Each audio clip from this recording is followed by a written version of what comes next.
और मित्रों नमस्कार।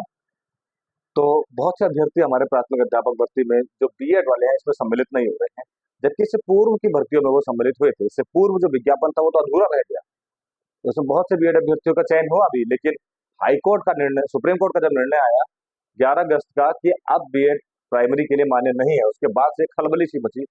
और जो भर्तियां चल भी रही थी गतिमान, उनसे भी बीएड को अभ्यर्थियों को उनको भी सम्मिलित नहीं किया गया और उन्हीं पदों को अगली भर्ती में समायोजित कर दिया गया। बहुत से बीएड अभ्यर्थियों को लिए बहुत बड़ा झटका था।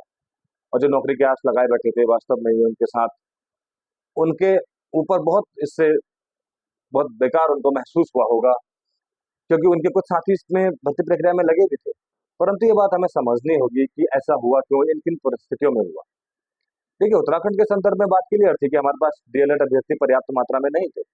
तो डीएलएड पर्याप्त अभ्यर्थी की अनुपलब्धता के संबंध में एनसीटी को हम एक नोटिस दिया करते थे कि हमारे पास उपलब्ध नहीं है, हम बीएड अभ्यर्थियों को सम्मिलित करना चाहते हैं। एनसीटी अनुमति इस शर्त पर देता था क्योंकि टीचरों की आवश्यकता यहाँ पर थी। फिर भी वरीयता डीएलएड को ही बनी रहनी थी, यानी कि जो डीएलएड करेगा उसको प्रथम, यदि पद बचते हैं तो बीएड को।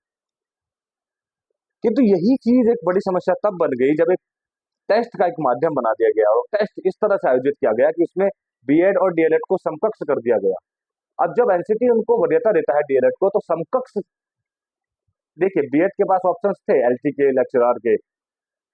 अब प्राइमरी में भी अगर वो समकक्ष हो गए तो फिर डीएलएड करेगा कौन, ये भी एक सवाल था। उससे पहले की मैं बात कर रहा हूँ, जब तक मान्यता थी। आप बीएड ही कर लीजिए, अगर आपको प्राइमरी का भी भरना है, आप एलटी भी दीजिए, लेक्चरर भी दीजिए, फिर डीएलएड का वजूद क्या रह जाता। डीएलएड करने वाला तो मात्र डीएलएड का एग्जाम देगा। अब उत्तराखंड में तो ये था कि आप ग्रेजुएशन के बाद ही डीएलएड करेंगे और ग्रेजुएशन के बाद ही बीएड करेंगे। तो यहाँ अगर आप समकक्ष कर देते तो डीएलएड जीरो हो जाता। ये बड़ा इंटरेस्टिंग फैक्ट है जो आपको सिर्फ ना इसलिए कि मुझे नौकरी चाहिए, इन तथ्यों से ऊपर उठकर आपको सोचना होगा कि ग्रेजुएशन के बाद बीएड और ग्रेजुएशन के बाद डीएलएड दोनों, यानी योग्यताएं दोनों समान रख रहे हैं, एलिजिबिलिटी दोनों कोर्सों करने की। मैं उत्तराखंड के संदर्भ में बात कर रहा हूँ। और उसके बाद आप कहें कि डीएलएड करने के बाद, बीएड करने के बाद आप प्राइमरी में भी अप्लाई करिए, एलटी में भी करिए, लेक्चरर में भी करिए, और डीएलएड के बाद ओनली प्राइमरी। तो ये कैसे समकक्ष, ये कैसा न्याय होता। ठीक है, समकक्ष, अब देखिए जिसको नौकरी चाहिए वो उत्तराखंड को छोड़कर भारत का रूल लगा देगा कि इंटर पास पर डीएलएड है, पर उत्तराखंड में तो नहीं है।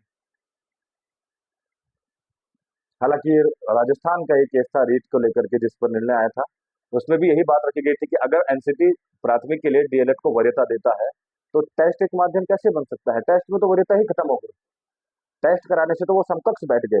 वो 3 एग्जाम्स में बैठ सकते हैं, प्राइमरी के भी, एलटी के भी, लेक्चरर के भी। हम यानी डीएलएड अभ्यर्थी कहाँ जाएगा। तो ये सब चीजें जब कोर्ट में पहुंचती हैं, कोर्ट सारे तथ्यों को देखता है, जानता है एनसीटी भी उसके सपोर्ट में ही था, एनसीटी ही वरीयता देता था। तो फाइनली बीएड को प्राथमिक अध्यापक भर्ती से बाहर ही जाना पड़ा। ये सुप्रीम कोर्ट का आदेश है। इस वजह से उत्तराखंड में भी ये परिस्थितियां इस तरह से बनी। अब मैं आशा करता हूँ आपको ये बातें समझ में आई होंगी। और नौकरी तो नौकरी है। मैं बीएड अभ्यर्थियों के लिए भी मुझे दुख है कि पर्याप्त, अब जो, क्योंकि हमारे राज्य में बहुत से डीएलएड अभ्यर्थी इस समय शामिल हो गए हैं, तो भविष्य की आशंकाएं भी खत्म हो चुकी हैं।